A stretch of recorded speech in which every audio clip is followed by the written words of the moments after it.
Rochois dans le ciel, effectivement, soleil sur les visages, puisque nous avons une belle météo, un petit air qui fait du bien pour se rafraîchir et une bonne ambiance. Le site du Bluegrass in La Roche a ouvert ses portes. Les visiteurs, les spectateurs sont arrivés. Nous sommes en direct de cette 19e édition du Bluegrass in La Roche, toujours organisée par l'association Roche Événements.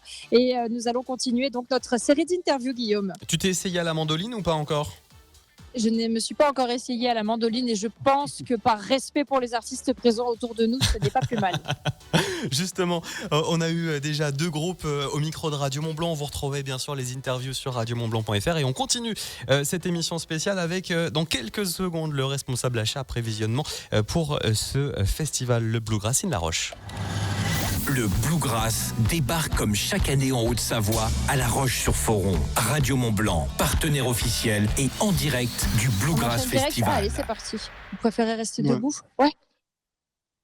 Et Alicia, justement, tu es sur place avec donc à ton micro Julien Drion, responsable achat, prévisionnement et bénévole à Effectivement. Paré de son plus beau chapeau. Bonjour Julien. Bonsoir. Comment ça va ? Ça va très bien. Et en même temps que l'ouverture du festival, très très bien.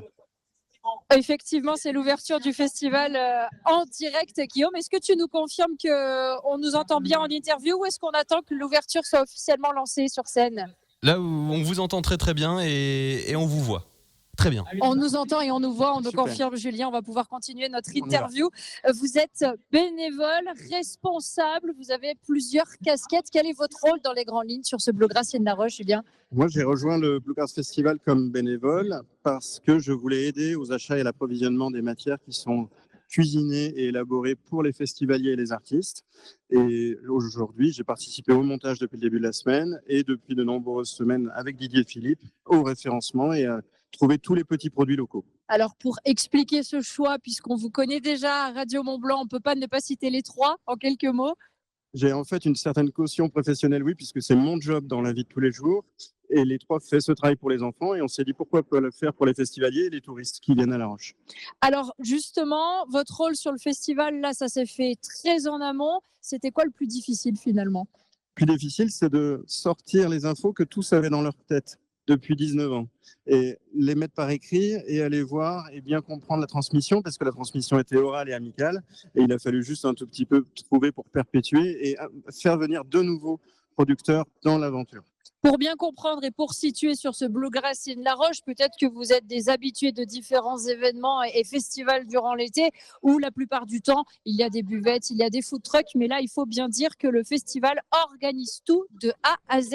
C'est une sacrée logistique. Alors, c'est une logistique incroyable. On a des camions, on a des fourgonnettes. On a passé l'impression d'avoir passé toute la semaine à courir, à monter, à rouler, et chercher des reblochons, et chercher des jambons, des saucisses, du pain, de la pâte à crêpes. J'en passais des meilleurs, des crozets. Mais ça marche parce qu'on est parti du goudron et aujourd'hui, si vous venez, vous allez voir tous les bons plats qui sont cuisinés, ils ne sont jamais achetés tout prêts. Vous avez fait, voilà, Julien, le teasing de ma question d'après. Il y a quoi au menu au Bluegrass in La Roche ?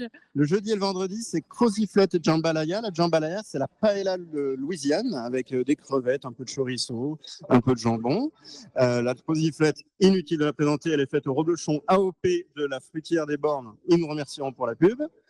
Voilà. Et sinon, on a des jambons à la broche, des saucisses et des merguez fabriquées à La Roche. On a des hamburgers, on a des salades confectionnées, on a des frites. On va faire 2200 kilos de frites. Donc, si vous vous plaignez quand vous faites des frites à la maison, sachez qu'ici, ils en font jusqu'à 800 kilos le samedi. Ça ressemble à quoi, là, les horaires de travail depuis qu'on est rentré dans le vif du sujet avec le début du festival et le off depuis mercredi ? L'avantage avec les bénévoles, c'est qu'il n'y a pas de contrat de travail. Donc, on fait 8h minuit sans problème. Mais bon, c'est pas grave, il fait beau et il y a de la bonne humeur. Si on doit refaire un petit peu l'histoire pour vous, Julien, pourquoi vous avez décidé de vous investir dans cet événement-là ? Pourquoi le Bluegrass in La Roche ? Le Bluegrass, moi, j'y venais quand même toujours un ou 2 soirs minimum. Je vais bien me poser. C'est une musique que je ne connaissais pas, que je ne connais pas vraiment encore. Mais je sais qu'en tout cas, j'ai aucun problème à l'écouter. Quand je viens avec des amis, on peut parler, on peut boire un verre. Et c'est une musique qui est toujours très accueillante. Et moi, j'ai voulu rejoindre parce que je suis rochois et j'avais envie de redonner un peu à La Roche un petit peu de mon temps et de mon expertise. Et donc, je leur ai amené ce que je savais faire. Il y avait cette nécessité et ce besoin justement pour rendre à César un petit peu ce qui est à César, d'intégrer le comité. C'est vraiment. ça, intégrer le comité, aider les gens qui sont là depuis 19 ans Et puis passer le relais aussi à mes enfants qui sont bénévoles ce week-end. Voilà, des petites choses comme ça. À quoi ça va ressembler à partir de maintenant votre programme à vous, Julien Andrian, par rapport à vos missions, vos tâches? On pourrait se dire, bon ben voilà, ça y est, c'est fait, c'est commandé, c'est servi. Ouais, normalement tout est fini, on a juste les produits ultra frais comme la pâte à crêpes et le pain à récupérer chaque jour. Mais sinon tout est sur site et maintenant il faut juste approvisionner les équipes qui cuisinent, qui montent les burgers, qui remplissent les barquettes pour s'assurer que tout se fasse fluide et que les clients attendent le moins possible, les festivaliers, et qu'ils puissent retourner écouter la musique et revenir remanger. Il y a aussi des crêpes, il y a des glaces, il y a tout ce qu'il faut. Du sucré, du salé, il y en a pour tous les goûts, pour tous les âges. Même des fruits, on peut manger équilibré. Voilà, malgré cette période de forte chaleur, effectivement, 5 fruits et légumes par jour. Vous y êtes invité aussi sur le Blogras in La Roche. Et dans les coulisses, c'est quoi l'ambiance entre bénévoles finalement? Les coulisses sont très chaudes, mais uniquement à cause de la chaleur. Sinon, ce qui est incroyable, c'est de voir que tous ces gens ne sont pas démotivés, même avec tout ce qu'il y a à faire.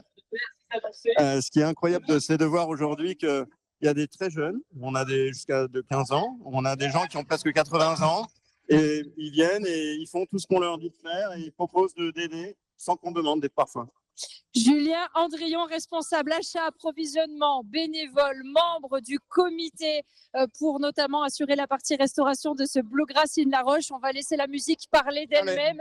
Merci pour cette interview. On continue cette émission. Et à très bientôt, Julien. Bonne suite de festival. Et nous, on continue cette émission, Guillaume. Exactement, Alicia, avec dans quelques instants des festivaliers. Justement, ils sont en train d'arriver parce que je rappelle que les portes viennent d'ouvrir là il y a à peine 10 minutes. Donc, on va continuer avec des festivaliers dans quelques instants. Alicia, à ton micro. À tout de suite. À tout de suite.